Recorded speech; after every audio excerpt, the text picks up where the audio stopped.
Levée de rideau, votre rendez-vous découverte, culture, rencontre, le théâtre sous tous les angles. Bonjour, bienvenue pour un nouveau numéro de Levée de rideau. Dans cette émission, vous le savez, on explore les différentes facettes du théâtre, les pattes artistiques, les pièces, mais aussi les artistes ou même les salles de théâtre. Notre émission d'aujourd'hui porte sur le thème du one-man show. Le one-man show, c'est un seul en scène. Ce sont bien souvent les humoristes qui s'adonnent à cet exercice. Et ça tombe bien car notre invitée aujourd'hui est une showgirl, l'humoriste alsacienne Antonia de Randinger. Bonjour Antonia, bienvenue dans notre émission. Merci, bonjour. Nos chroniqueuses sont là également, comme chaque semaine, pour nous éclairer sur le thème du jour. Valentine et Manon, bonjour. Bonjour. Levée de trop rideau, mignon. votre rendez-vous découverte, culture, rencontre, le théâtre sous tous les angles. Comme chaque semaine, nous commençons en laissant la parole aux enfants. Je suis allée leur demander des noms d'humoristes. On les écoute.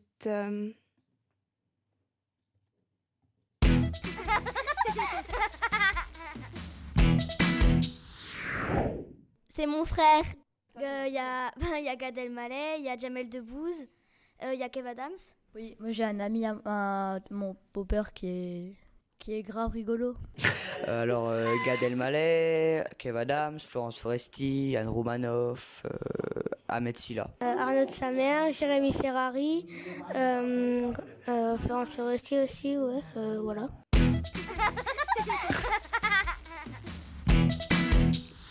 Qu'est-ce qui vous a plu dans les réponses de nos enfants, Antonia ? Je trouve ça, déjà, je suis dégoûtée, il n'y en a pas un qui m'ait cité, moi. Ah non, et non, j'ai pas influencé, j'ai pas dit vas-y, dis Antonia. Je la connais pas. Non, ce qui me fait, ça me fait marrer toujours. C'est drôle d'entendre des voix d'enfants. De toute façon, c'est. Ils ont toujours une réponse, quelque chose de direct. Mon frère de qui est sincère. rigolo. Enfin, tu vois, moi, j'aime bien le chauffeur de bus ou des gens comme ça. Ouais.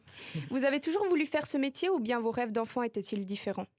Je sais pas trop en fait, je crois que j'ai toujours voulu être dans la lumière depuis que je suis assez petite. Je fais facilement la mariole. Après, je pense que j'ai vite fait une croix sur le mannequinat parce que je suis pas parisienne. Mais sinon, je crois que j'ai toujours eu envie d'être actrice, en tout cas, faire du cinéma ou des choses comme ça. Et ça continue à être un moteur. Et il y a un humoriste en particulier qui vous a inspiré pour ce métier, pour cette voix ? Moi, mes petites, je suis de la génération des gens qui regardaient la télévision, puisque maintenant plus personne ne regarde la télévision. Donc nous attendions le film de 20h30, qui commençait vraiment à 20h30, avec pas de pub au milieu et tout. Et donc, ouais, je regardais les Louis de Funès, des choses comme ça.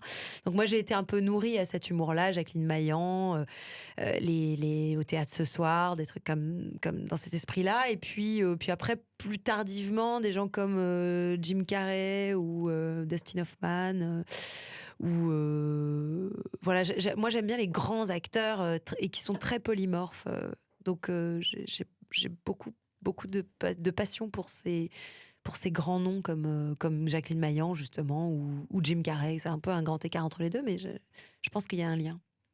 Votre émission culturelle Levée de rideau. Aujourd'hui, nous allons parler du one-man show en tant qu'artiste avec Antonia de Randinger, mais aussi en tant que spectateur. C'est l'heure de décortiquer le thème du jour avec Valentine.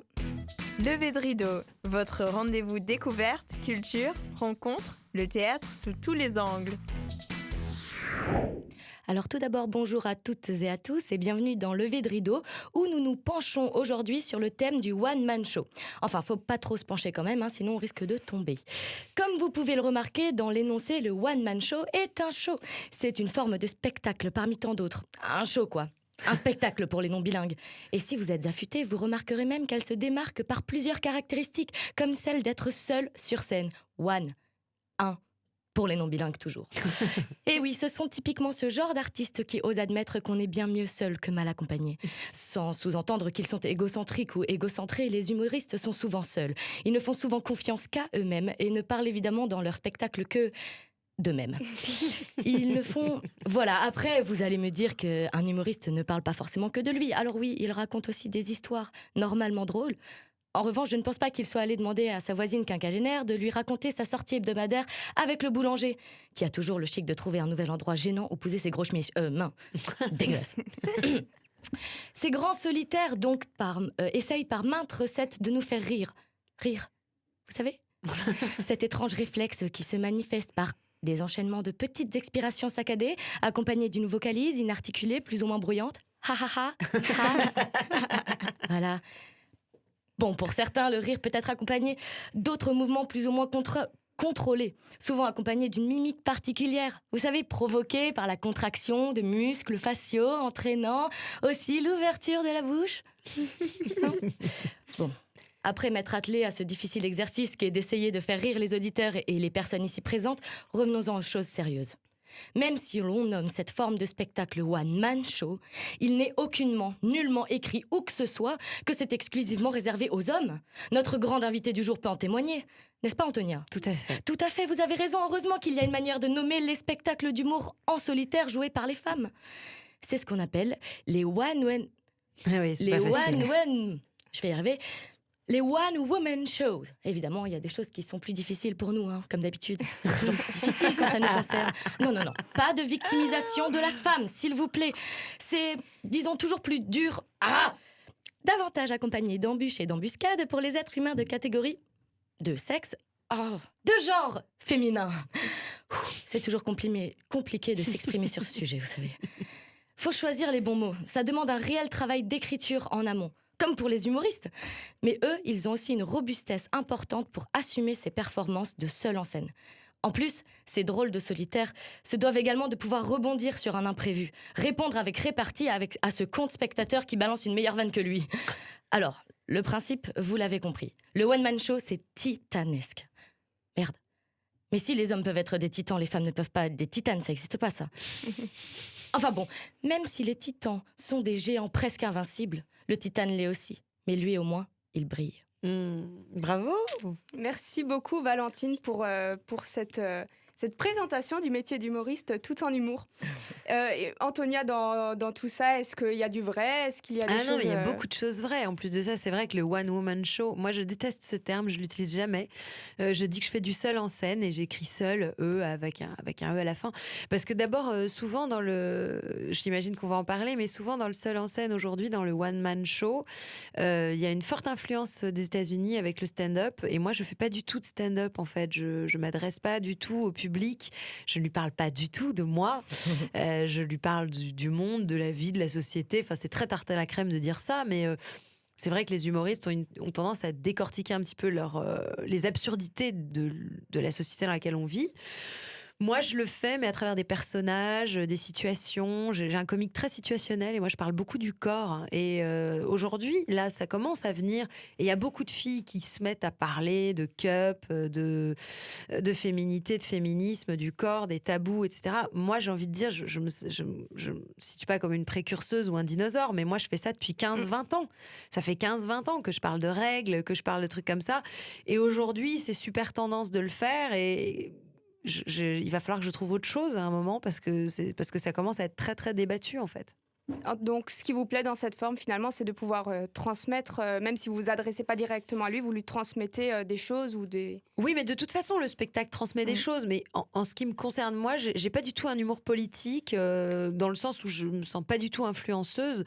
Je dis des choses qui sont pas forcément d'ailleurs des choses que je pense sur scène, parce que mes personnages peuvent être très cons et que moi je ne pense que des choses intelligentes et brillantes.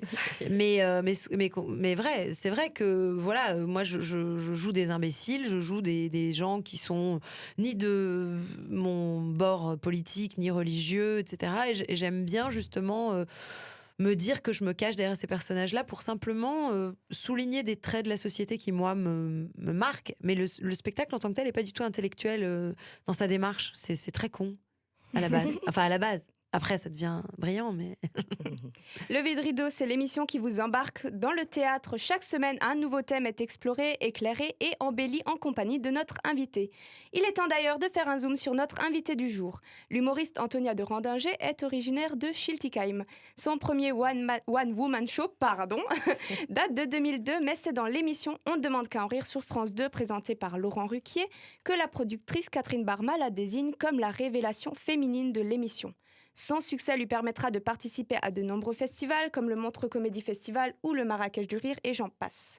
Aujourd'hui, elle est en tournée avec son spectacle Moi-Je et elle accueille aussi chaque mois un invité pour l'Impro VIP Club à la salle de Strasbourg. La scène. Artiste, comédien, metteur en scène et bien plus encore.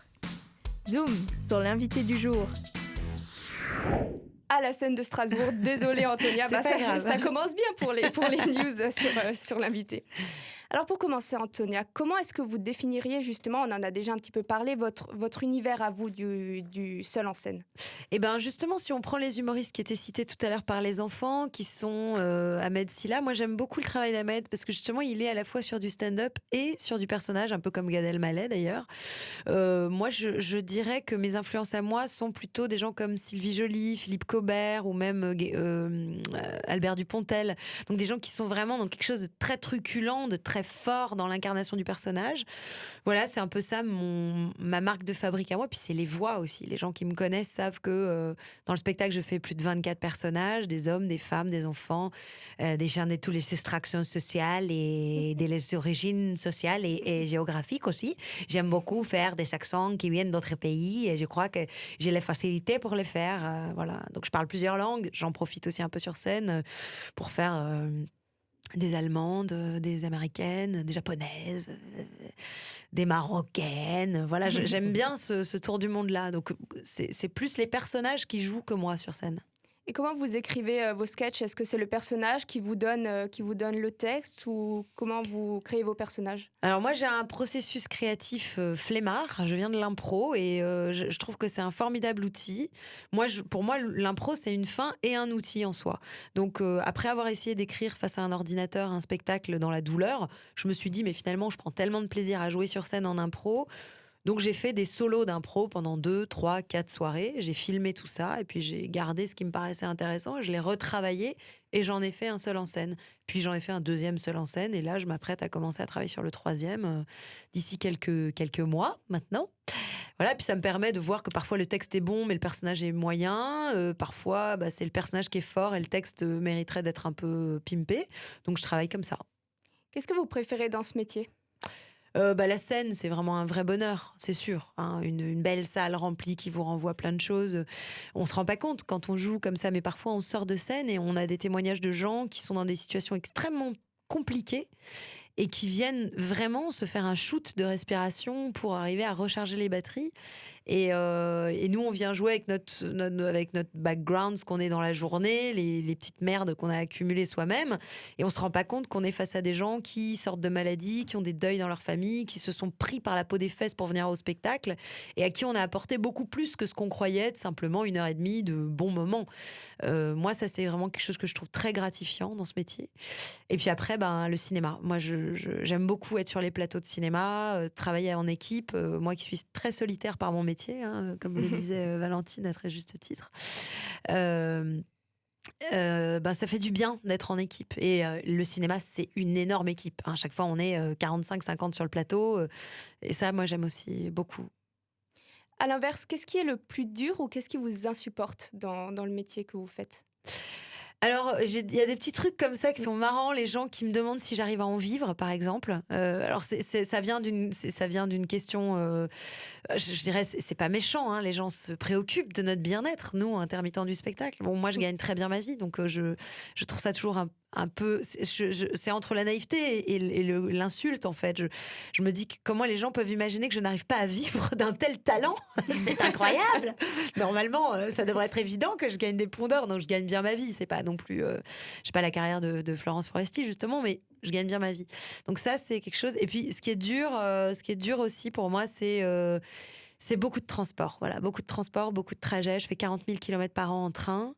Ça me demande énormément d'énergie et c'est bête, mais je souffre beaucoup du dos, du coup, parce qu'on est mal installé dans les trains, dans les avions, les voitures. Et puis je pense que être humoriste, c'est aussi c'est être positif en permanence dans sa tête et avec les gens. Et c'est pas toujours évident, hein, parce qu'on est comme tout le monde, on a des petits soucis dans nos vies et être obligé toujours d'être dans cette façade.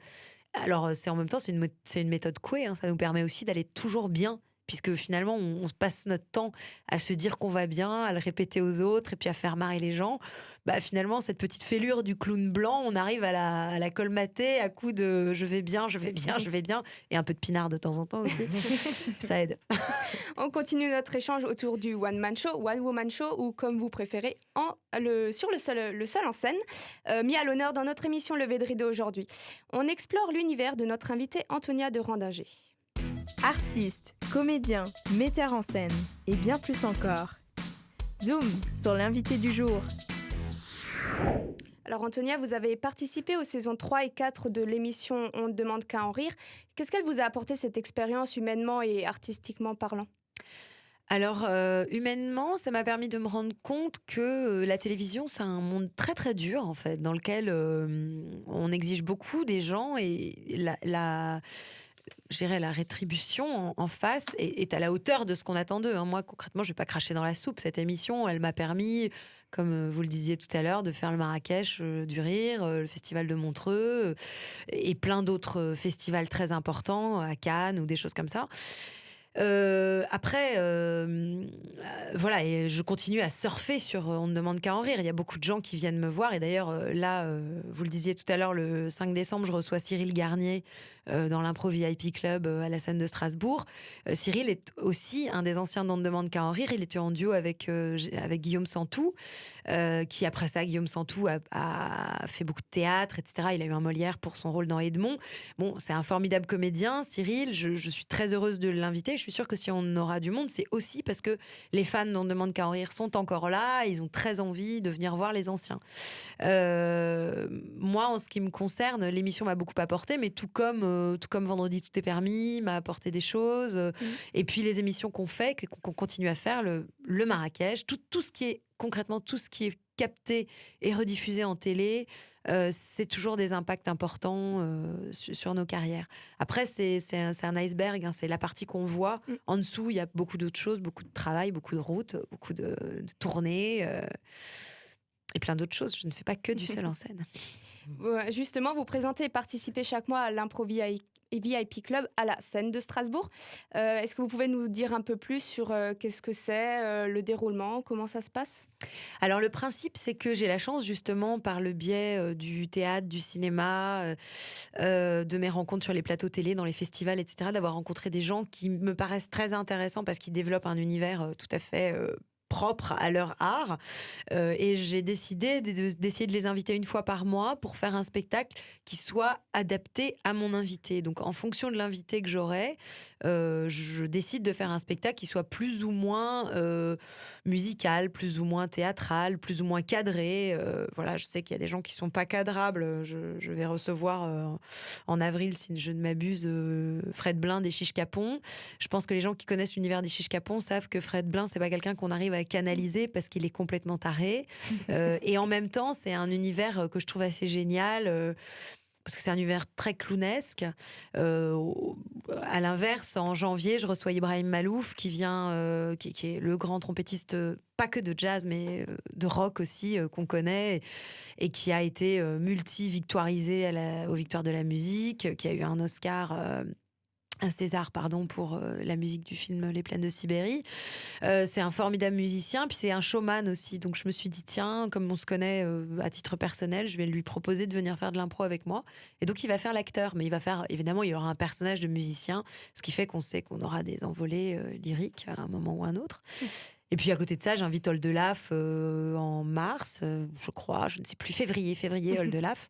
Et là, Oldelaf, c'est la chanson musicale, c'est la tristitude, voilà. Et puis en juin, il y aura Jarry et Caroline Vigneault qu'on ne présente pas et qui sont, pour le coup, eux, vraiment dans l'humour. Donc à chaque fois, un concept différent en fonction de l'invité que j'aurai la chance d'avoir. Enfin, Antonia de Randagé, quel est votre meilleur souvenir de scène ? Oh là là, j'en ai plein des très bons souvenirs de scène. Je saurais pas dire parce que j'ai le sentiment que parfois on vit des véritables, je sais pas comment dire, des épiphanies sur scène. Il se passe des trucs avec le public, Moi, j'ai des pires souvenirs qui sont devenus des meilleurs souvenirs. Je me souviens une fois à Saint-Louis de m'être fait une très très très méchante entorse à la cheville, d'être tombée dans les pommes sur scène, m'être mise à pleurer parce que j'avais très très très très mal à la cheville. Et le public a pensé que c'était un gag. Et il a fallu bien 5 minutes avant que mon régisseur descende de la régie, me prenne dans ses bras, appelle les pompiers, tout ça en public, les gens qui se marrent, qui comprennent pas du tout que c'est pas du tout un gag. Il y avait 600 personnes dans la salle et les gens applaudissaient parce que c'était le moment des rappels, et en rentrant en courant sur scène, je me suis tordu la cheville et il y a des gens du public qui m'ont suivi jusqu'à l'hôpital. C'était assez drôle. Il y avait un côté comme ça, voilà. Donc c'est pas forcément un bon souvenir, mais c'est un grand souvenir de scène. Voilà. Après, voilà, moi je dois dire que entrer sur scène à Marrakech devant 3500 personnes. Être introduite sur scène par Jamel et arriver dans la fournaise qu'est l'esplanade du Palais Badi à Marrakech, dans ce contexte-là du Marrakech du Rire, qui est quand même une très belle fête au Maroc, c'était un très grand moment. Voilà. Levée de rideau, votre émission théâtrale. On y aborde pour vous les différentes facettes du théâtre en compagnie de 2 chroniqueuses et de notre invitée experte en la matière. Aujourd'hui, nous avons le plaisir de recevoir Antonia de Randinger. Elle est en tournée actuellement avec son spectacle Moi Je. Toutes les informations et dates de spectacle sont à retrouver sur le Facebook d'Antonia de Randinger. C'est le moment où je vous invite à aimer. Voici mes coups de cœur pour le One Man Show. Levée de rideau, votre rendez-vous découverte, culture, rencontre, le théâtre sous tous les angles. Alors pour ma part, j'ai commencé à vraiment m'intéresser au One Man Show avec l'émission On ne demande qu'à en rire, justement. Pour moi, le One Man Show est aujourd'hui une forme accessible au plus grand nombre. J'apprécie beaucoup le lien qui se crée entre un humoriste sur scène et son public, la liberté d'improviser avec le public qu'on ne retrouve pas forcément justement dans le théâtre dit plus classique. J'aime cette complicité entre l'humoriste et son public qu'on a souvent la chance de prolonger après le spectacle. Je pense notamment à la salle de l'Entrepôt à Mulhouse, qui est un café-théâtre où il est facile et agréable de pouvoir discuter autour d'un verre avec les artistes après le spectacle.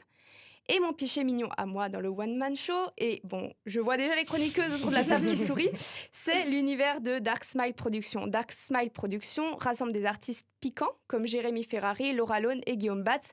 Et moi, mon coup de cœur, c'est Jérémy Ferrari. Son humour... Je te le présente. C'est très gentil. Son humour est engagé, informé, satirique et à la fois profondément humain. Tout ce qu'il raconte sur scène avec humour et intelligence est au service de son public. Il a une force d'écriture qui a pour but de faire rire, bien entendu, parfois jaune, mais aussi de dénoncer et parfois même d'émouvoir. Et en plus, c'est un artiste, justement, comme je les apprécie, comme vous, Antonia d'ailleurs, très accessible, toujours prêt à rester échanger quelques mots avec son public pour pouvoir recueillir, par exemple, son avis sur le spectacle. C'est très important pour Jérémy Ferrari de ne pas décevoir le public. Il le voit comme une seule et même personne qu'il aime et qu'il aime en retour. C'est ainsi que je vous invite à aimer le One Man Show, le One Woman Show et le seul en scène, en vous proposant d'aller découvrir l'univers déjanté d'Antonia de Randinger et celui piquant de Jérémy Ferrari. Levée de rideau, votre rendez-vous découverte, culture, rencontre, le théâtre sous tous les angles. Et vous, Antonia, en tant que spectatrice, quel est le seul en scène qui vous a le plus marqué ? Je suis allée voir Vente de pièces à Beyrouth, le spectacle de Jérémy, que j'aime beaucoup. Et d'ailleurs, c'est Jérémy Ferrari qui m'a fait rentrer chez Arthur dans Vendredi tout est permis, indirectement, puisqu'il m'avait engagée sur une émission de parodie de la télé, où j'avais fait des parodies de Valérie Damido, de Hélène Carrère d'Ancos, etc. Elena, non, comment elle s'appelle ? Marina Carrère d'Ancos. Voilà, donc j'avais fait plein de petites parodies. Puis Arthur m'avait repéré dans cette émission. Il m'avait fait faire plusieurs Vendredi tout est permis. Moi, qui j'aime beaucoup en One, j'aime beaucoup Ahmed Silla. Comme il n'écoute pas l'émission, je peux le dire, je préférais son premier spectacle au deuxième. Mais on est amis, donc voilà, je peux dire les choses de façon plus naturelle. J'aime beaucoup l'univers de Caroline Vigneault, qui a un côté très féministe, engagée, etc. Après, j'ai découvert récemment Marine Bausson, qui est la Nouvelle Scène. Je trouve que si vous avez l'occasion d'aller à Paris, la Nouvelle Scène, je trouve que c'est une péniche qui est sur les quais de Seine, qui est vraiment un endroit dans lequel est née Blanche Gardin, concrètement, et dans lequel il y a vraiment une vraie volonté éditorialiste de choisir des spectacles qui, à mon avis, sont ambitieux, engagés. J'aime beaucoup toute la Nouvelle Scène. Antonia de Randinger est notre invitée aujourd'hui dans Levée de rideau, l'émission qui vous fait découvrir le théâtre. Antonia de Randinger anime et participe à l'Impro VIP Club à la scène de Strasbourg. Donc, comme je le disais tout à l'heure, vous pouvez retrouver toutes les informations sur son Facebook, Antonia de Randinger. Il est l'heure de notre quiz théâtre. Manon, c'est à toi. Levée de rideau, votre rendez-vous découverte, culture, rencontre, le théâtre sous tous les angles. Eh bien, bonjour à toutes et à tous. Donc, je vais vous proposer un petit jeu. Je vais Moi, j'avais entendu notre cuisse théâtre. Je me disais, qu'est-ce que ce truc de droit de cuissage? Un droit de cuisage. Ça tombe bien, on est en hiver, du coup, on va pas avoir très chaud. Je vais vous proposer quelques petites phrases qui ont été prononcées par des humoristes. Oh mon Dieu, c'est horrible. Et on va essayer de découvrir ensemble qui les a prononcées. Ok. Alors, on va commencer par qui a dit la phrase suivante. Je vais préciser avant, j'ai parlé de la FIAC. Pour ceux qui ne le savent pas, la FIAC, c'est la Foire internationale de l'art contemporain. Comme ça, personne ne sera perdu. Je suis allée à la FIAC. J'ai vu une œuvre d'art qui était tellement belle. Je voulais prendre une photo, alors j'ai posé mon café.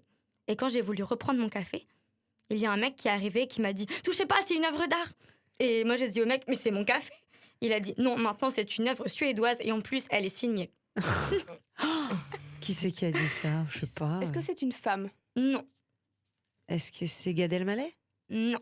Est-ce que c'est... C'est récent? C'est très récent, oui. C'est un jeune humoriste, mais qui est quand même commence à être très bien connu quand même. Maxime Gastaille? Il passe sur Canal+.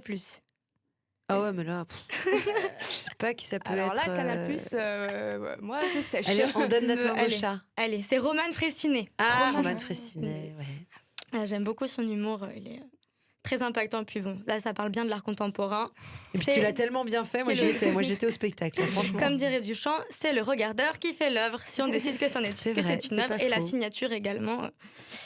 Passons à la suivante. Alors là, je vais juste donner le nom du sketch et il va falloir trouver qui a interprété ce sketch. C'est un petit clin d'œil pour toi, Cécilia. Qui est l'humoriste qui a fait un sketch s'intitulant Marine Le Pen est trop à gauche? Ah bah... oui, effectivement, si tu dis que c'est un clin d'œil pour moi, c'est Jérémy Ferrari dans Demande qu'à en rire. Exactement. Ah ouais, dis donc. Non, mais là, j'étais pas née. Allez, encore deux petites. Et vous êtes prêtes? Ouais, allez. Allez, Pour la l'instant, je suis nulle. Hein. Je tiens à dire, je suis censée être l'experte, mais je suis naze. Alors, qui a dit bonsoir, je suis un peu impressionnée parce que je sais que ça va passer à la télé. Faut pas dire de conneries, hein. La télé, tout d'un coup, c'est un truc... wow. Et en même temps, je me dis, si c'est nul, ça va pas tellement se remarquer. Un truc nul à la télé. C'est une femme. C'est blanc, ouais, c'est Oui, Blanche c'est Gardin. Blanche Gardin, Exact. ouais. Oui, Ouais, c'est pas mal. oui, tout à fait. C'est vrai qu'un truc nul à la télé... Bien joué, Valentine. Bravo. Et une petite dernière pour nous toutes. Qui a dit à propos de l'épilation, vous devriez travailler à Jardiland. Vous êtes une vraie débroussailleuse. Ouais, je ne sais pas, j'ai perdu la Moi non mémoire. plus, j'en ai aucune idée. Sauf que je le dis avec l'accent du Sud. Hein. Je dis, oh mon Dieu, vous êtes une vraie débroussailleuse. Vous devriez travailler à Jardiland. Eh bien voilà. Merci beaucoup, Manon, pour Merci ce Manon. petit quiz. On a été nuls, hein. Enfin, surtout moi. Une bonne réponse. Un point pour Valentine. Ouais, un pour moi aussi. Je trouve qu'on a tous gagné dans cette émission parce que je trouve qu'on a tous été très très drôles, n'est-ce pas? Écoute, le public le dira. Je crois qu'on a gagné combien d'auditeurs aujourd'hui? On va tout de suite, on va voir ça tout de suite après. On va demander à Médiamétrie de nous dire à combien on en est. À la Exactement. fin de l'émission, je pense qu'on a pété les plafonds. Antonia, une dernière question avant de nous quitter. Est-ce que vous pourriez nous raconter une anecdote cocasse de tournée? Bon, on en avait déjà une avec votre entorse. Est-ce que vous en auriez une autre Ouais, alors moi il m'arrive un truc, c'est qu'à chaque fois que je vais en Belgique, il m'arrive des trucs. Parce que les Belges sont incroyables. Hein. Surtout quand on va à Liège. Les gens nous attendent sur le quai du train. Il faut imaginer, ils ne viennent pas voir le spectacle, mais ils sont au courant parce qu'ils ont vu dans le journal qu'on allait venir. Alors ils arrivent, on voit vraiment que ce sont des gens qui ont sélectionné leurs vêtements un peu au pif, tu vois. Ils ont pris dans l'armoire ce qui est le plus moche. Déjà dans le magasin, ils ont choisi ce qui est le plus moche. Et après ça, ils ont mis du léopard avec de la dentelle et puis du fluo. Ils arrivent avec vraiment une tronche pas possible et puis ils nous font dédicacer des photos. Et alors ils arrivent avec le pressbook, vraiment, ils ont tout imprimé, tout ce qu'il y avait sur la TV, hein, pouf, ils sont allés sur Internet, ils ont tout téléchargé. Et donc à un moment, il y en a un, il me sort comme ça une série de photos, puis il me dit, on peut faire des photos? Oui. Et puis il me demande de dédicacer les photos, puis je vois les photos, puis au bout d'un moment, je tombe sur une photo, je dis, je veux bien vous la dédicacer celle-là, mais ce n'est pas moi, c'est Nadia Rose. Il me dit, bah non, voyons, c'est vous ça. Je dis, bah non, je vous assure, ce n'est pas moi, c'est Nadia Rose. Je reconnais, c'est mon amie, mais ce n'est pas moi. Bah c'est vous là, voyons. Attends, franchement, je vous jure, chez vous. Hein. Écoutez, je vous dis que ce n'est pas moi, mais si vous voulez, je vous la dédicace. Oh bah oui, je veux bien. Hein. Donc je dédicace une photo de Nadia Rose sur laquelle j'écris « Là, c'est Nadia Rose ». Mais je vais signer pour elle puisqu'elle n'est pas là, donc je signe moi. Et je fais quelques pas et je tombe sur un autre couple qui me demande des dédicaces et qui me sort alors là des photos en A4 de moi sous tous les angles, etc. Et à un moment, dans les photos, il y en a une qui est une photo d'une chanteuse roumaine qui s'appelle Antonia, mais qui pourrait être dans les Pussycat Dolls, une nana absolument sublime avec des yeux bleus transparents, les cheveux avec le ventilateur devant, enfin truc vraiment la bombe quoi. Et puis elle a 20 ans de moins que moi, hein, accessoirement. Et donc je regarde les photos, je dis alors là je suis très flattée que vous ayez pu penser que c'était moi parce que ce n'est pas moi, c'est une chanteuse qui s'appelle Antonia. Effectivement, puis elle est roumaine et puis elle est vraiment beaucoup plus belle que moi. Donc je suis très flattée que vous ayez pu penser que c'était moi. Et là, la nana donne un gros coup de coude à son mec et elle dit bah tu vois, c'est ce que je te disais, elle est quand même beaucoup plus belle. Hein. Donc ça, c'est le genre de truc qu'on a régulièrement quand on va en Belgique. Ah, la délicatesse. Mais j'attends tellement quand je suis dans le train que j'arrive à Liège. Je dis mon Dieu, pourvu qu'il soit là, pourvu qu'il soit là. Merci beaucoup Antonia. Merci à toutes d'avoir été avec nous. C'était très sympa. Merci beaucoup. C'était effectivement un très beau moment. Merci Valentine et Manon également. Pour découvrir décidément. L'impôt VIP Club, c'est à une autre période de l'année. C'est pour l'impôt sur la fortune. Je crois que je n'aurais pas réussi à dire ce mot de toute l'émission. Mais on va le changer peut-être. Ça s'appelle Impro VIP Club. Voilà. Il faudra attendre le mois prochain pour le découvrir. Ce sera le 9 janvier à 19h30 à la scène de Strasbourg. C'est à 20h30. 20h30. Ouais, parce qu'on fait des horaires de spectacles normaux en fait. On a décidé que 19h30, c'est dans les EHPAD. C'est trop tôt pour mais là, on fait 20h30, normal. Le 9 janvier à 20h30, vous pouvez retrouver Antonia à la scène de Strasbourg. Elle aura pour invité le trompettiste et compositeur Ibrahim Malouf. Donc, si j'ai bien compris, vous allez faire musique. Ce sera sur la rencontre amoureuse. Sur la rencontre amoureuse. Je pense que je vais embrasser Ibrahim Malouf sur la bouche. Je dis ça, je dis rien. Ne loupez pas ça. Antonia de Randinger sera également sur scène avec son One Woman Show Moi Je le 10 janvier à Franconville. Est-ce que l'information... Tout à fait, en banlieue parisienne. Toutes les informations et autres événements sur le Facebook d'Antonia de Randinger. La semaine prochaine, nous recevrons la comédienne Sophie Nehama. Elle organise des ateliers autour du thème héros et anti-héros. Nous lèverons donc le rideau sur ces deux types de personnages au théâtre. Et n'oubliez pas ce que disait Zola, le théâtre n'existe pas. Il y a des théâtres et je cherche le mien. Sacré Zola. Levé de rideau, votre rendez-vous découverte, culture, rencontre, le théâtre sous tous les angles.